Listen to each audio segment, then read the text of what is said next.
करत करत आपण इथपर्यंत पोहोचलेलो. तरी नवीन नवीन प्रश्न आपल्या सगळ्यांच्या समोर उभे राहतात. एक चांगल्या पद्धतीनं रिसर्च करणारी इन्स्टिट्यूट, चांगलं बियाणं आपल्या शेतकऱ्यांना मिळावं, त्याच्यामध्ये चांगलं टिश्यू कल्चरची रोपं मिळावी, शेतामध्ये तयार केलेली रोपं त्या ठिकाणी ऊसाची मिळावी, कशा पद्धतीनं त्याच्यामध्ये बदल केले पाहिजे, काय नवीन व्हरायटी बेण्याच्या निमित्तानं पुढे आली पाहिजे. त्यात व्यवसाय पण काम करतं, पाडेगाव पण काम करतं आणि इतर पण अनेक सहकारी त्याच्यामध्ये काम करत असतात.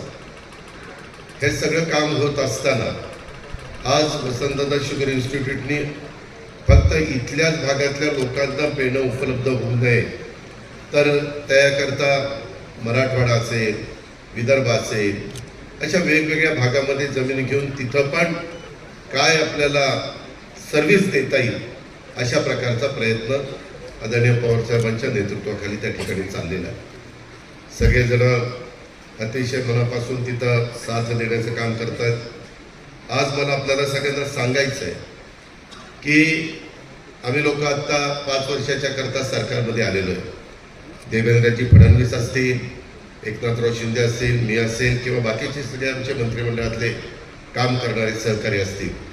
शेवटी राज्य सरकार आणि ही साखर कारखानदारी खाजगी असेल किंवा सहकारी असेल ह्यांचं एक जवळचं नातं आहे. वेगवेगळ्या प्रकारचे प्रश्न असतात, ते सोडवण्याच्या करता दोघांच्या मध्ये समन्वय असावा लागतो. आपल्या ह्या व्यवसायामध्ये माझ्या दृष्टीनं 4 खाती महत्त्वाची आहेत. एक ॲग्रिकल्चर, कारण त्याच्यामध्ये वेगवेगळ्या पद्धतीनं कृषी विभागाची पण मदत आपल्याला लागत असते. दुसरं ऊर्जा विभाग, कारण कोजनमध्ये आपण गेलेलो आहे, त्याच्यामुळे ऊर्जा विभागाशी अनेकदा आपले संबंध येतात. दुसरं राज्य उत्पादन शुल्क, आपल्या डिस्टिलरीज आहेत, आपण ज्यूस टू इथेनॉल करतो, BAB टू इथेनॉल करतो, CAV टू इथेनॉल करतो, ENA करतो, RS करतो, अशा अनेक गोष्टी करतो. तिथं आपल्याला त्या डिपार्टमेंटची मदत लागत असते. आणि सहकार खातं, ज्याचं आत्ताच मार्गदर्शन बाबासाहेबांनी केलं. कारण खाजगी असले तरी परवानग्या कधी द्यायच्या, काय करायचं, एक गोष्ट खरी आहे. मागं आपल्याकडं हे गुळ करण्याच्या संदर्भात मोठ्या प्रमाणावर काम चालायचं, परंतु आता गुळाच्या निमित्तानं 2-2, 2.5 हजार टनाचे कारखाने काही काढले, 1000चे काढलेत, 1200चे काढलेत, 1300चे काढलेत आणि ते गुळाची पावडर तयार कर, गुळ तयार कर, अशा पद्धतीने त्यांचं चाललंय. त्याच्यावर पण काही बंधनं आणण्याचं आम्ही आता निर्णय घेतो. पुढे वाटेल तेव्हा कधी गुराळ सुरू करतात, वाटेल तेव्हा कसेही फॅक्टरी त्या ठिकाणी सुरू करतात, असं नाही चाललं. आता इतक्या मोठ्या प्रमाणावर आत्ता ज्याचा उल्लेख त्यांनी केला, साधारण 98 सहकारी, 98 खाजगी एवढे कारखाने आपल्या महाराष्ट्रामध्ये सुरू आहेत. वेगवेगळ्या ठिकाणी आत्ताच जयंतराव पाटील साहेब मला विचारत होते, त्यांनी ते पुस्तक आता ज्याचं प्रकाशन झाले त्याच्यामध्ये सगळी माहिती असते. एका कारखान्याची डिस्टिलरी 10 लाख लिटर पर डेची, आणि अशाच सगळ्यांच्या कॅपॅसिटी एवढ्या वाढत चाललेल्या आहेत.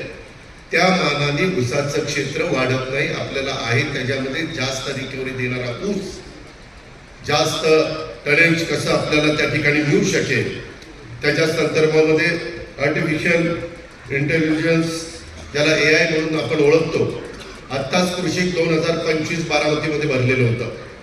मी आवर्जून कृषी विभागाच्या सगळ्या अधिकाऱ्यांना, कृषी मंत्र्यांसहित सगळ्यांना, ते तर माझ्याबरोबर उद्घाटनाला होतेच, परंतु मी अनेकांना सांगितलं जाऊन बघा.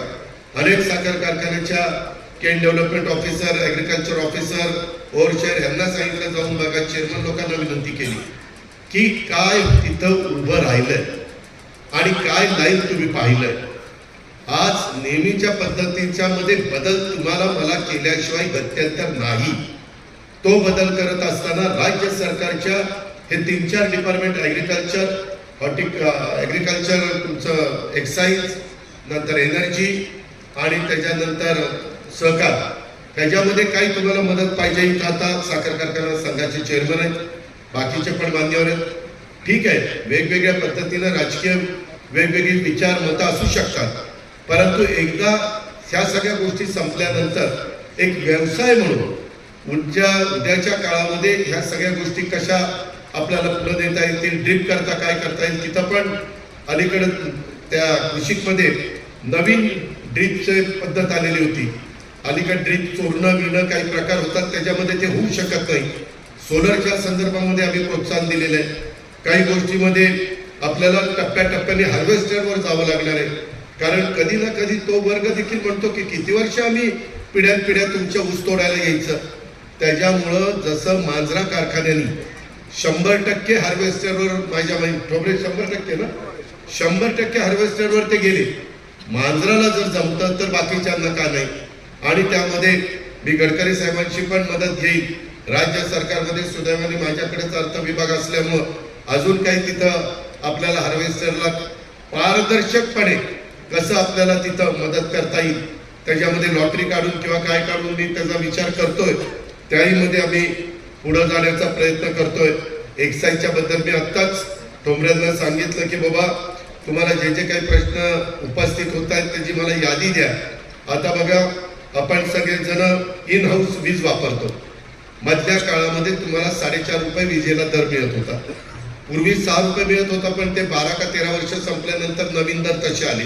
कुणाला 5.5 आला, कुणाला 4.90 आला का 95 आला, कुणाला 4.5 आला. त्याच्यात तुम्हाला वसुली करायला सांगितली शेतकऱ्यांची. आता वीज माफीच केलेली आहे, त्याच्यावर वसुली करण्याचा प्रश्नच नाही. त्याच्यावर ती पण मीटिंग घेऊन ते कसं काढता येईल आणि त्याच्यामध्ये सुटसुटीतपणा कसा आणता येईल, अशा प्रकारचा प्रयत्न निश्चितपणे आम्ही सरकारच्या माध्यमातून त्या बाबतीमध्ये करू. आणि तो करत असताना तुम्हाला इन हाऊसमध्ये वीज वापरायला इलेक्ट्रिसिटी सेस लावलेला, म्हणजे एकीकडनं 1.5 रुपये दिले आणि तिकडनं 1 रुपया 20 पैसे काढून घेतले. त्याही बद्दल मी देवेंद्र फडणवीस साहेब राज्याचे मुख्यमंत्री आहेत, त्यांच्याकडून उद्या खातं आहे, ते सध्या डावसला आहेत, परंतु लवकरच ते येतील. आल्यानंतर त्यांच्याही मी कानावर घालतो. आणि एकीकडनं मदत करायची दुसरीकडनं काढून घ्यायची हे काय बुद्धीनं मला पण पटत नाही. आणि त्याच्यातून आपल्या शेतकऱ्यांना पण दर मिळाला पाहिजे, साखर कारखानदारांना पण ते सुटसुटीत त्या ठिकाणी झालं पाहिजे. अशा पद्धतीनं त्याच्यामध्ये कॅप्टिव्ह कन्झम्पशनच्या बद्दलचा जो काही नवीन आदेश काढलेला आहे त्याच्यातनं काय मार्ग काढायचा तो आपण त्या बाबतीमध्ये काढू. लवकरच कॅबिनेटच्या पुढं आहे आमचं अमित शाह साहेबांच्या बरोबर पण चर्चा झालेली आहे. जसं FRP दरवर्षी वाढती तशी MSP गेले 4-5 वर्ष वाढलेली नाही. 3100 आहे आज, ठीक आहे. दर माझ्या माहितीप्रमाणे 3600-3700 पर्यंत आलेले आहेत. आपल्याला केंद्र सरकारच्यामुळं 10 लाख मेट्रिक टन एक्सपोर्ट करण्याच्या करता परवानगी दिलेली आहे. त्यामध्ये आपल्या राज्य सरकारला, म्हणजे राज्य सरकारला महाराष्ट्र राज्याला 4.25 लाख मेट्रिक टन आपल्याला कोटा आलेला आहे. माझी सगळ्या, तुम्हाला पटत असेल तर घ्या, सगळंच माझं ऐकलं पाहिजे असं नाही, पण माझी तुम्हाला विनंती आहे की साधारण आजच्या घडीला बाहेरचा दर 3800 रुपये आहे असं मला माहित नव्हतं, सांगितलं बरोबर. 3800 एक्सपोर्टला निर्यातीचा. 3 आठवड्यांनी रमजान दिन येणार आहे. जगभरात हा सण खूप उत्साहाने मोठ्या प्रमाणावर साजरा केला जातो. त्यावेळेस एक्स मिल दर हा नक्की वाढणार आहे. फार घाई करू नका. एक्स मिल दर वाढेल तोपर्यंत साखर विकू नका, निर्यात करण्याची घाई करू नका. कोठे बाहेरनं विकत घेण्याच्या करता ते आपले UP वाले येतात आणि घ्या घ्या घ्या करून ते त्यांचा फायदा करोडो रुपयाचा करून घेतात, कारण त्यांना ते पाठवणं परवडत नाही, कारण त्यांच्याकडे इतक्या जवळ पोर्ट नाहीये आणि आपल्याला मात्र ह्याचा फायदा उचलता येतो. आणि माझी तुम्हाला सगळ्यांना विनंती की हे सगळं करत असताना घाई करू नका. बाहेरून देखील कोटे विकत घेण्याच्या बद्दल लगेच घाई केली नाही पाहिजे. प्रीमियम ते घेतात. जेवढा कोटा घ्याल तेवढा स्थानिक कोटा तुम्हाला सरेंडर करावा लागणार आहे. आणि तो न करता व्यापारी दृष्टिकोन ठेवून एप्रिल ते ऑगस्ट या महिन्यामध्ये साखरेचे दर निश्चितपणे वाढणार आहे, स्थानिक दर. त्यामुळं नुकसान आपण करून घेऊ नका. काही कारखान्यांना पैशाची अडचण आहे, मला माहिती आहे. त्यांना काही बाबतीमध्ये जेवढे पैसे पाहिजे तेवढे लोकांना लगेच पेमेंट करावं लागतं, तर लोक ऊस घालतात. तिथं मात्र काही जण ऊसाची साखर तयार करतात आणि लगेच मार्केटमध्ये पाठवतात. ते काही त्याचा विचार करत नाही, त्यांचा कोटा किती आहे, काय किती आहे.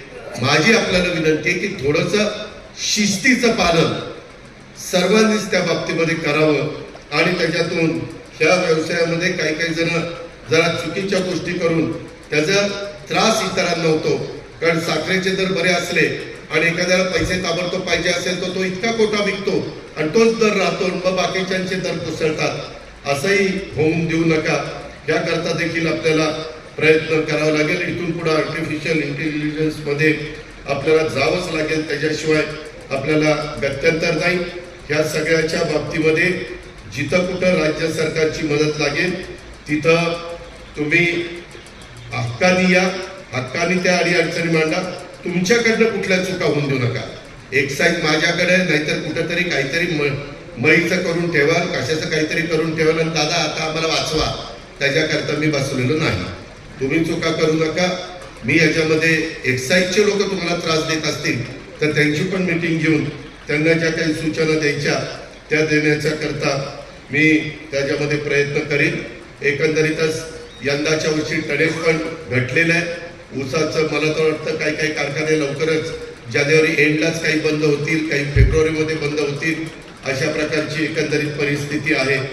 लोकांच्या अपेक्षा मात्र खूप वाढलेल्या आहेत. ही वस्तुस्थिती आपण कोणी टाळू शकत नाही, हे पण मला आपल्याला सगळ्यांना सांगायचं आहे. आणि या सगळ्या आधुनिक पद्धतीचा वापर म्हणजे ज्याला ह्या पण संस्थेमध्ये आपण AI कृत्रिम बुद्धिमत्ता त्याला मराठीमध्ये म्हणतात, तंत्रज्ञानाचा वापर आणि त्याकरता आवश्यक तांत्रिक मदत नव्याने निर्माण करण्याचा आम्ही इथं प्रयत्न करतोय.